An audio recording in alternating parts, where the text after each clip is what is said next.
Things are about ready to hit the financial economic fan, folks. Back with another dose of economic reality. We have a lot of homeowners now putting their home on the market to pay off debt. They can't make the monthly payments. We're also seeing payments and people's monthly payments on their home that they thought was set, they thought was fixed.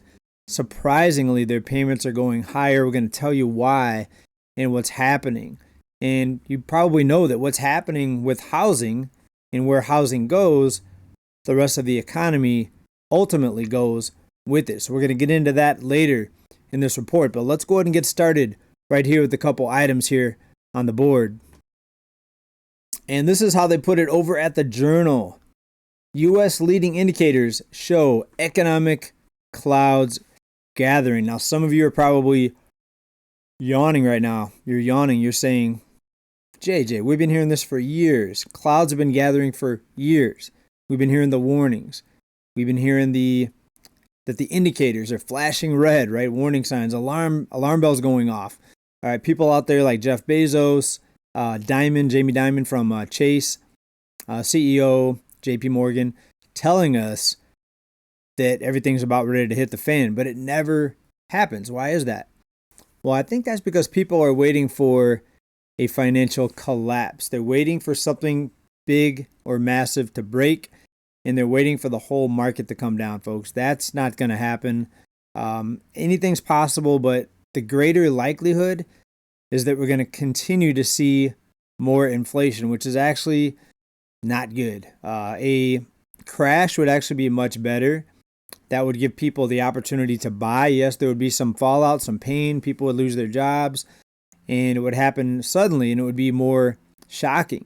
But what's even worse is something that's been happening over the past few years, but it's getting worse, and that's unaffordability is getting worse.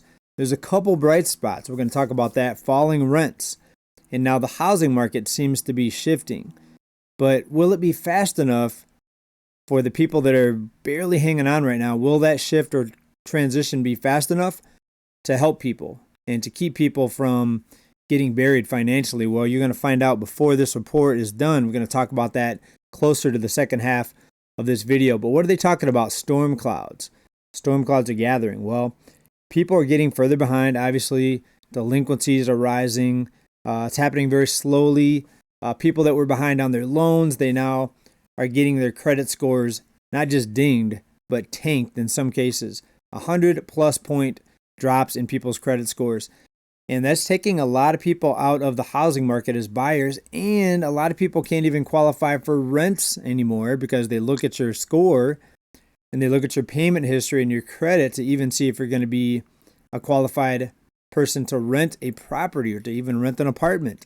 And what's happening with rents? Well, rents have been dropping. Take a look at this. Out of Redfin here, we're seeing that rents have dropped and declined for 4 months in a row, but they're only $63 below their record high, and that's per month. So not much of a difference there.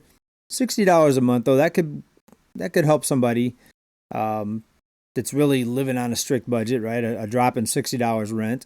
But folks, just like we told you several years ago, there's not going to be a bust. There's not going to be a crash. The things that used to cause busts and crashes, those things have been backstopped. We're not going to see a massive string of bank failures. They're going to keep the banks propped up no matter what. So you're not going to be seeing any bursting of bubbles, right? Unless something huge happens that's like a world-changing event. Just think like 2020, like 2001, financial crisis where a bunch of banks fail. It's not going to happen, folks. So it's going to be a slow motion grind and a slow but sure change or transition in the markets here. But let's hear from a few people that have actually reached the end and are past the end of their rope financially, and they've got to put their home on the market. They've got to sell their home, and some that have even sold their home because things were getting too crazy. Payments shot up unexpectedly. They had so much debt they couldn't afford the monthly payments. Some people, believe it or not, are just selling their home to pay off debt. Take a listen to this. Look at this. Selling her home to pay off $80,000 worth of debt. My first video on here was to literally me be walking in the clothes and showing y'all how I'm paying off I sold my house and paid all my debt. But look at here. This is, life really throws you curved bars, and you just have to. So I was supposed to close on my home September 25th, right? I had to be out before because people had to move in. They had to do walk-bys, walkthroughs, and all that extra shit. So I was supposed to be out of my home, which cost, we were selling it for, because numbers is this page. We were selling it for $340,000. I took a deal for $330,000. I was selling it for $340,000 and giving $10,000 in concessions. Because my AC unit, one of my AC units was broken. So let's go that then. Then we come down the line, somehow I end up fixing the AC. But I still was gonna give them that $10,000 in closing because whatever. We had already agreed to it.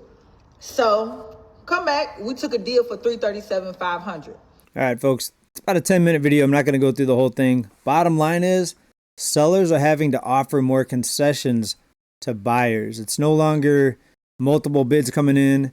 Everybody wants to buy the home. Some people even waiving inspections, like we saw that a few years ago. That has really changed now, and sellers can be a little bit more picky now, or buyers rather can be a little bit more picky, and sellers have to make more concessions in many cases.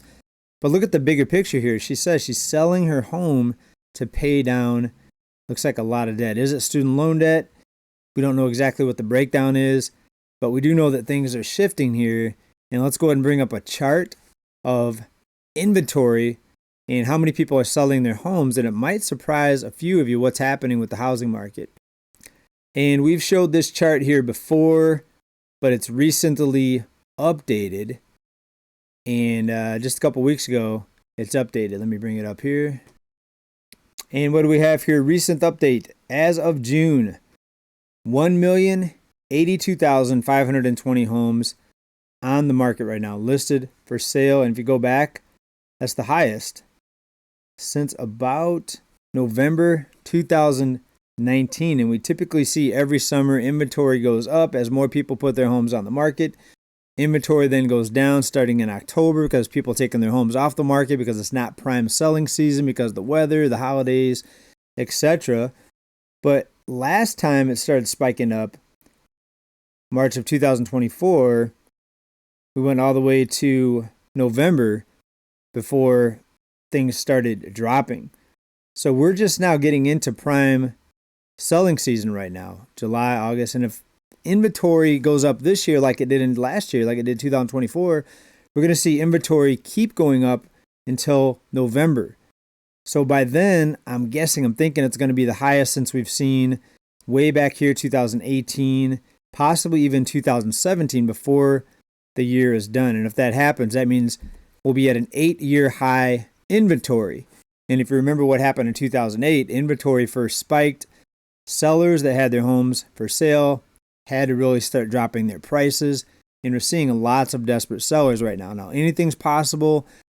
They could come in with a monkey wrench and throw the wrench into the machine and change everything like they did in 2020 and cancel foreclosures, cancel rents, and all these things, cancel evictions, right? In other words, they can tinker with the markets and they can stop this housing market from correcting. I hope that doesn't happen. I hope we do see a correction because we need a correction more than we need more inflation. More than we need higher prices. I think all of us can agree on that. But what do you think about this chart? What's happening? Is this a changing moment? Well, let's hear from somebody else who actually is doing something with their home. Here's somebody that bought a home not too long ago, and they would rather go back to renting. Take a listen. I honestly wish somebody would have told me how overrated it is to own a home. My fiance and I just sold our house. We are back to renting. I'm ecstatic. He's ecstatic. We are saving so much. We were really young and stupid when we bought our house, so I'll give you that. But the weight that has been lifted off of our shoulders I can't explain it. There is so much maintenance that comes with the house, and our mortgage was ridiculously expensive. I can't even say the number because I'm embarrassed. We are probably not going to buy again. Embarrassed to even say what your mortgage payment was. For a very long time, or at least until we find our forever home. Just a PSA, if you're not ready for the maintenance and the cost that it comes to own a house, don't do it. Take your time. Please take your time. Find a good realtor. There you go. I've said this before. A good friend of mine was going to buy a home, but this friend, liked to invest. And what they were looking at was what their cost would be if they had a mortgage. And it was so high that they wouldn't have been able to invest. To make a long story short, that same person who continued renting instead of buying put the extra money that they had every month. They put that extra money into investments and made a lot of money. And this person's now a millionaire, probably a multimillionaire, but definitely at least a millionaire because they had extra money because they chose to continue renting. They had extra money to invest in a couple cryptos. For example, they bought XRP at like 12 cents. Now it's like $3 something, the crypto XRP. And he had thousands of those. They bought like 12 cents. So he's you can add it up. He made a lot of money just on that one. And there's a bunch of other ones. Bottom line is, the moral of the story, owning is not for everybody. And the money that you're saving by maybe renting instead of owning, if you put it to work and invest wisely, it can be a great financial decision for you, right? But not everybody. Again, this person was a wise investor, right? Some people in some areas you can actually own for cheaper than you can rent. There are still a few places out there like that, but you have to factor in, like that last person said, you have to factor in the cost of owning. Factor in the unexpected spike in mortgage payments when your insurance goes up. And if your mortgage is part of your, if your insurance rather is part of your mortgage and your taxes, they usually roll that in. They impound it in your monthly mortgage payments, including it. So then if those things go up, and we know that insurance costs have been going crazy, your mortgage payment's going to go up suddenly. A lot of people buy a home thinking that their payments are fixed, and now they don't have a landlord that can't raise their rent, or they don't have a landlord that can raise their rent. So now they feel safer in a mortgage, but those payments are not set either because they can raise it because of higher costs that are being rolled into your mortgage. All right, let's hear from somebody, though, that's going to give us a little insight on what they went through. And listen to this, just what I was talking about, what happened with the mortgage payment. Take a listen. I really thought that if I paid my mortgage payments in full and on time every month, that I wouldn't lose my house. That's not exactly what's happening. Our escrow analysis finally came the morning of my 40th birthday. I'm in the bed drinking my coffee at an antebellum home in Natchez, Mississippi, and I get an email, and I'm like, I shouldn't open this like on my 40th birthday. 40th birthday present, you find out your mortgage payment's going up by a lot. What did she say, Natchez, Mississippi? Whatever. But I've been waiting for it. I didn't think it was going to be anything. I thought it was going to be like no big deal, like no change. I open it, $3,700. Second year in a row. Shortage. Our mortgage $3,700 to live in Natchez? Is that what you said? Natchez, Mississippi? payment will now be $2,700 a month, which is $600 more than it was. $600 jump up in the mortgage payment, folks. Surprise! Happy 40th birthday. I mean, it's no joke. Supposed to be when we took out the loan. Isn't that fun? Yeah. I can't pay it. I mean, like, we can't pay it. It's insurance. Our insurance is going up $400, annually. So I called my insurance agent today, and she was like, okay, so that was last year, because like they do that like for the previous year. Yeah, most people don't find out that their insurance went up. Well, I shouldn't say most. A lot of people don't find out their insurance went up until they see it included in their mortgage payment, and then it's too late. You need to keep track of the insurance price, even if you're not paying it directly, even if you're paying it through your mortgage. Pay attention to it, because if it goes up, then you can change companies to hopefully get a lower rate somewhere. You can shop around before it gets put onto your mortgage, because it may not show up right away, but at some point during the year, your mortgage company is going to do an escrow review, and they're going to tack on that higher monthly payment there because of the higher insurance rate. So she was like, okay, that was last year, but I did get yours a couple days ago for this year, the renewal, and it's going to be going up another $300 this year. If it went up $300 last year and we're at $3,700 shortage, even if like I pay the shortage in full now to keep the thing the same, the payment the same, we're just gonna have another $3,700 shortage again next year because insurance is still going up again, $300 again. I'm calling the mortgage company tomorrow. I'm depressed, like obviously. I'm unmotivated to do anything. I'm not getting things done.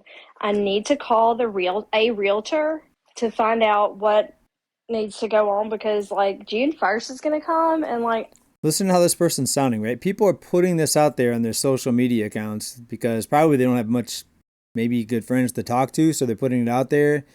What does she say? She's depressed. She's worried. She's unmotivated. The home ownership, what do they say? The dream, the American dream is owning a home. The dreams turned into a nightmare, folks, and it's turned into a stressful situation for a lot of people because we've been talking about it here for years, because the cost of living is just too high, folks. And they can try to keep this bubble inflated. They've been doing it. The powers that be, they've been doing it. They've been keeping the bubble inflated. But is there going to be a breaking point? Is it this year because of stories like this? Let's finish up here. I'm not gonna have $2,700 to give them. I mean, I'll have to. I don't have a choice. Like, I pay when I have a payment due. I pay it 100% in full on the due date. No exceptions. It will be paid. Period. Then I'll have to pay for like all the selling the house junk. Like fixing anything, and might have to sell this beautiful house and get a smaller one. When we bought this house, like our first house that we lived in for 10 years, my last payment on that mortgage was less than $1,000. So I don't know if you have any comments or, nice, mean, whatever, or like what can I do? Tell me what to say to the mortgage company. Tell me what to say to the insurance agent if I have to talk to her again. Tell me what to say to a realtor. I don't even know what realtor I'm going to use. Have you ever? She wants to know what to say to her insurance agent. Tell the insurance agent you found a cheaper rate because you called around. Call around at least 5 or 10 different companies if you're paying too much in insurance. If you call 10 companies, at least 5, but if you call 10 companies, you're going to find one that's probably going to be a lower rate, unless you've already called 5 or 10 companies previously and found the lowest rate out of all of them. But if you've only shopped 1 or 2 companies and then you call 10 more to get quotes, I shouldn't say guarantee. I would bet. I would bet you would find a cheaper rate, and probably significantly cheaper if you do that many different quotes, because there's a lot of companies out there. It's like a very competitive industry, insurance. A lot of companies. You've probably seen all the commercials on TV. Find the cheapest rate possible. Take a few extra minutes and shop around. It's going to make a big difference. It can make a big difference if you find a cheaper rate. All right, but let's finish up here with a couple news items here. Economically, what's going to happen? Well, you're going to continue to see retailers, and especially the big mega retailers, I think, price gouge and try to get more out of their customers, because we've seen this credit cycle go on for so long that retailers and these mega companies are thinking that it's going to go on forever, that people are just going to get more credit extended on their credit card, that the shopping frenzy is never going to stop, that people are just going to continue to pay higher and higher prices. Well, we're starting to see some cracks. But look at this. Look what just came out here recently. After pledging to keep prices low, Amazon hiked them on hundreds of essentials. We're seeing Walmart, the biggest retailer in the world, raising their prices.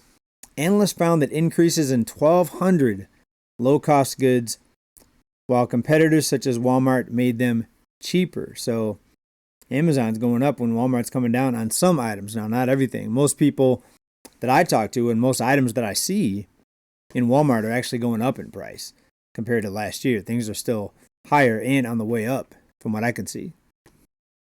Also, it's recently reported beef prices are the new egg prices. Prices are soaring for beef, folks. So we had this administration came out that said the cost of living is going to come down very quickly. Prices are going to come down. Inflation is going to stop. Hasn't happened, folks. I mean, the rate of increase in how much things cost has slowed somewhat, but over the past 3 months, actually, it's accelerated. So it started slowing during the first 3 months of the year, but then April, May, and June, we see inflation re-accelerating, right? So not any much light. I shouldn't say any. There's not much light at the end of the tunnel yet, folks, but things to keep an eye on, things to look out for. The housing market. Give me your thoughts down below in comments. What do you think about these beef prices? I did some grilling just last week, and what I spent on just a few things on the grill, a steak, some chicken, some organic chicken, a few other things, some sausages, close to $50. And this is feeding a family of 5. Well, family of 4, because one of my kids is away at his uncle's house for the month, for the summer. A family of 4 in this case. Over $50. Can't remember the exact price, but it would have been a decent dinner at a place. After leaving a tip, probably not enough for like a steakhouse or anything like that, but $50-something could have been a pretty nice night out. But we do have some leftovers, and the things we cooked, the items that we cooked, they're still being served up even now, a few days after the weekend. So things to think about, folks. I mean, let me know what you think about this down in comments, folks. Housing market changing, shifting. What do you think about that inventory chart? That inventory is going to keep climbing likely through at least October and November. And by then we could be at a 7, 8, 9-year high in inventory. Will we then start seeing bigger changes in the prices? And will we see more desperate people, like the people we heard from, more desperate people, more desperate homeowners putting their home on the market and trying to get out from under that to pay off debt, just to get a lower payment, to go back to a lower cost of living? Anyways, let me know what you think about this, folks. This update just for you. Thanks for being here. Keep stacking. Bye for now. Peace.